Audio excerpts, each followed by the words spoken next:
ಒಂದು ವರ್ಷದ ಹಿಂದೆ ನಕ್ಸಲರು ಶರಣಾಗತಿಯಾಗಿದ್ರು. ಇದೀಗ ಶರಣಾಗತಿಯಾಗಿ 1 ವರ್ಷ ಆದ್ರೂ ಕೂಡ ನಕ್ಸಲರಿಗೆ ಬಿಡುಗಡೆ ಭಾಗ್ಯ ಮಾತ್ರ ಸಿಗ್ತಾ ಇಲ್ಲ. 2025 ಜನವರಿ 8ರಂದು ಸಿಎಂ ಸಮ್ಮುಖದಲ್ಲಿ 6 ಜನ ನಕ್ಸಲರು ಶರಣಾಗಿದ್ರು. ಶರಣಾಗತಿಯಾಗಿರುವಂತ ನಕ್ಸಲರಿಗೆ ಈಗ ಪದೇ ಪದೇ ಜೈಲಿನಿಂದ ಜೈಲಿಗೆ ಸ್ಥಳಾಂತರ ಮಾಡಲಾಗ್ತಾ ಇದೆ. ಶರಣಾಗಿರುವ ನಕ್ಸಲ್ ಮಾರಪ್ಪ ಆರೋಲಿ ಕೇರಳ ಜೈಲಿಗೆ ಶಿಫ್ಟ್ ಆಗಿದ್ದಾರೆ. ಪದೇ ಪದೇ ಶಿಫ್ಟ್ ಮಾಡೋದ್ರಿಂದ ಕುಟುಂಬಸ್ಥರು ಕಂಗಾಲಾಗಿದ್ದಾರೆ. ವರ್ಷದ ಒಳಗೆ ಪ್ರಕರಣಗಳ ಇತ್ಯರ್ಥ ಮಾಡುವ ಭರವಸೆ ನೀಡಿತ್ತು ಸರ್ಕಾರ. ಆದರೆ ಶರಣಾಗಿ ವರ್ಷ ಕಳೆದ್ರೂ ಕೂಡ ಕೇಸ್ ಮಾತ್ರ ಖುಲಾಸೆಯಾಗಿಲ್ಲ. ವಯಸ್ಸಾದ ತಾಯಿ ಗೌರಮ್ಮ ಮಗನನ್ನ ನೆನೆದು ನಿತ್ಯ ಕಣ್ಣೀರ್ ಹಾಕ್ತಿದ್ದಾರೆ. ಮಾರಪ್ಪ ಬರುವಿಕೆಗಾಗಿ ಎದುರನ್ನ ನೋಡ್ತಾ ಇದ್ದಾರೆ ತಾಯಿ ಗೌರಮ್ಮ. ಸರ್ಕಾರ ಸೌಲಭ್ಯ ನೀಡದಿದ್ರೂ ಪರವಾಗಿಲ್ಲ, ಮನೆ ಕಳಿಸ್ಕೊಡಿ. ಸರ್ಕಾರ ಹೇಳಿದಂತೆ ನನ್ನ ಮಗ ಶರಣಾಗತಿಗೆ ಒಪ್ಪಿದ್ದಾನೆ.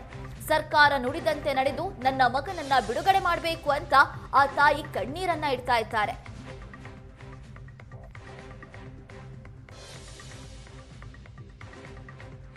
ನನ್ನ ಜೊತೆ ನಕ್ಸಲ್ ಮಾರ್ಯಪ್ಪ ಅವರ ಕುಟುಂಬಸ್ಥರಿದ್ದಾರೆ. ನಾನು ಅವ್ರನ್ನೇ ಮಾತಾಡಿಸ್ತೀನಿ. ಸರ್, ಈಗ ನಿಮ್ಮ ತಮ್ಮ ಮಾರ್ಯಪ್ಪ ಅವರು ಶರಣಾಗತಿ ಆಗೋ ಮುಂಚೆ ಸರ್ಕಾರಕ್ಕೆ 18 ಬೇಡಿಕೆಗಳಿಟ್ಟು ಶರಣಾಗತಿ ಆಗಿದ್ರು. ಸೊ ಎಷ್ಟು ದಿನ ಆಯ್ತು ಈಗ ಅವ್ರು ಶರಣಾಗತಿಯಾಗಿ? ಏನಾಗ್ತಾ ಇದ್ದಾರೆ, ಎಲ್ಲಿದ್ದಾರೆ ಅವರು? ಏನಾದರೂ ಮಾಹಿತಿ ಸಿಗ್ತಾ ಇದೆಯಾ? ಮಾಹಿತಿ ಏನಿಲ್ಲರಿ. ಮಂಗಳೂರಾಗ ಅವರು ಹೋಗಿದ್ವಿ ನಾವು ಮಂಗಳೂರಿಗೆ. ಅಲ್ಲಿದ್ದ ಮಾತಾಡಿಸಿದ್ವಿ. ಸಿದ್ದರಾಮಯ್ಯ ಸಾಬ್ರು ಏನಂದರು, 1 ವರ್ಷದೊಳಗೆ ಬಿಡುಗಡೆ ಮಾಡ್ತೀವಿ ಅಂತ ಹೇಳಿದರು. ಆಮೇಲೆ ಇನ್ನು ಇಷ್ಟು 1 ವರ್ಷ ಆದ್ರಾಗೂ ಏನು ನಮಗೇನು ಅರ್ಥ ಆಗುವಲ್ತು. ಇನ್ನು 2 ವರ್ಷ ಆಗ್ತದೋ 3 ವರ್ಷ ಆಗ್ತದೋ ಅಂತ ಹೇಳ್ತಾರೆ. ಫೋನ್ನಾಗ ನಾವು ಮಾತಾಡ್ತಾನೆ ಯಾವಾಗನ್ನ ಫೋನ್ನಾಗ. ಆಯ್ತು ಇಷ್ಟೇ ಅಂತಾರೆ. ಇನ್ನು 2 ವರ್ಷ ಆಗ್ತದೋ 3 ವರ್ಷ ಆಗ್ತದ, ಜಲ್ದಿ ಬಿಡುಗಡೆ ಆಗ್ತದೋ ಇಲ್ಲ ಅಂತ ಹೇಳ್ತಾರೆ ಅವರು. ಸಿದ್ದರಾಮಯ್ಯ ಸಾಬ್ರೇನು 1 ವರ್ಷದೊಳಗೆ ಬಿಡುಗಡೆ ಮಾಡ್ತೀವಿ, ಎಲ್ಲ ಕೇಸ್ಗಳು ನಾವು ಹೊಡೆದಾಕ್ತೀವಿ, ಬಿಟ್ಟು ಕೊಡ್ತೀವಿ ಅಂತ ಅಂದಿದ್ರು. ಇನ್ನು 1 ವರ್ಷ ಆಯ್ತು ರೀ. ಮತ್ತೆ ಏನು ಮತ್ತೆ ಅಲ್ಲ ಹೌದು ಅಂತಗೂ ಯಾವುದಿಲ್ಲ. ಅವರೇನು 6 ಲಕ್ಷ ಕೊಡ್ತೀವಿ ಹಿಂಗೆ ಅಂತ ಹೇಳಿದ್ರೆ ಅವೆಲ್ಲ ನಮಗೇನು ಬೇಕಿಲ್ಲ. ನಮ್ಮ ತಮ್ಮ ನಮ್ಮ ಕುಟುಂಬದಲ್ಲಿಗೆ ಬಂದರೆ ಸಾಕು ನಮ್ಮ ಮನೆಗೆ. ಓಕೆ, ಅವರ ತಾಯಿ ಕೂಡ ಇದ್ದಾರೆ, ಅವ್ರನ್ನೂ ಕೂಡ ಮಾತಾಡಿಸ್ತೀನಿ. ಅಮ್ಮ, ಈಗ ಮಾರ್ಯಪ್ಪ 1 ವರ್ಷದ ಹಿಂದೆ ಸರ್ಕಾರಕ್ಕೆ ಶರಣಾಗತಿ ಆಗಿದ್ದರು, ತಾವು ಕೂಡ ಹೋಗಿದ್ರಿ. ಏನು ಹೇಳಿದರು ಸರ್ಕಾರ? ಏನು ಹೇಳಿತ್ತು? ಇವತ್ತು ನಿಮ್ಮ ಮಗನಿಗೆ ಏನು ಹೇಳ್ತಾ ಇದ್ದಾರೆ? ನನ್ನ ಮಗ ನನಗೆ ಬೇಕಂತ ಹೇಳಿದ್ದೇನಪ್ಪ. ಗಟ್ಟಿಗೆ ನನ್ನ ಮಗ ನನಗೆ ಬೇಕು.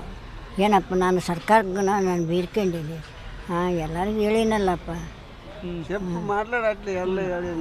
ಎಲ್ಲ ಹೇಳಿದೆ, ಎಲ್ಲ ಮಾಡೀನಿ. ಮತ್ತು ನನಗೆ ಇನ್ನೇನಿಲ್ಲಪ್ಪ. ನನಗೇನು ನನ್ನ ಮಗ ನನಗೆ ಕಣ್ಣಿಗೆ ಬೆಳಬೇಕು. ನನ್ನ ಮಗ ಅಂತಂದು ನಾನು ಅಂತ ವಿವರಿಸಿರಕ್ಕಲ್ಲ. ಏನಪ್ಪ, ಅದೇ ನೋಡ್ಬೇಕಂತ ಅಪೇಕ್ಷೆ. ನೋಡಕ್ಕೆ ಆಗ್ತಾ ಇಲ್ಲ.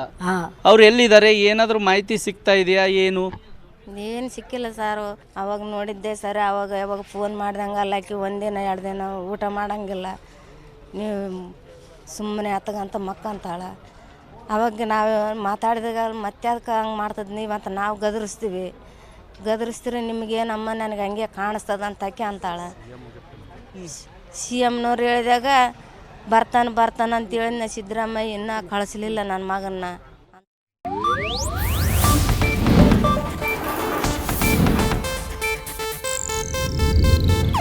ಇದು ಏಷ್ಯಾನೆಟ್ ನ್ಯೂಸ್ ನೆಟ್ವರ್ಕ್ ಪ್ರಸ್ತುತಿ.